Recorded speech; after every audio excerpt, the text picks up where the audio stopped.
عليه الصلاة والسلام የጀነት ሰዎች ወደ ጀነት ሱቅ ይሄዳል የገበያ ቦታል ሄደው እዛ በመርከቦቻቸው በሰማይ ላይ ይበራል እዛም ያርፉና የፈለጉትን ይዘው ወደ ግዛታቸው የሚመለሱበት ከነቢያት ጋር ይገናኛሉ የጀነት ንፋስ ትመጣለች ሚስክር ምናምንም ትረጫቸዋለች ላያቸው ላይ ወደ ቤታቸው ሲመለሱ ቃቸውን ይዘው ፊታቸው አምሯል በርቷል ሚስቶቻቸው ይሏቸዋል ከኛ ከተለያችሁ በኋላ ምንድነው ውበት ጨመራችሁ ይሏቸዋል ባሎችም ለሚስቶቻቸው ይላሉ እናንተስ እንዲነው ለተተናችሁ ሄድነው ውበት ጨመራችሁ ሳይባባላል ሁሌም ውበት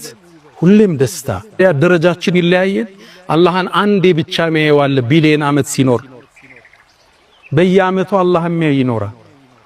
በየሳምንት አላህ የሚያያል ትልቁ ደረጃ አሉ ነብዩ አለይሂ ሰላቱ ወሰለም ጧትና ማታ አላህ የሚመለከት ነው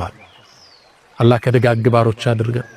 የሱም ፊት በማየት ከሚደሰቱት አላህ ያድርገን ለዛኑ ነብዩ ሁሌም ዱዓቸው ላይ አስአሉከ ለዘተ النظر الى وجهك الكريم የተከበረውን አንተን ማንነት በማየት የሚገኘውን ደስታ ተሰጠይ ዘንድ ጠይቀሃለሁ ይላል የመጨረሻው ማሳረጊያው ጸጋ አላህን መመልከት ታዲያ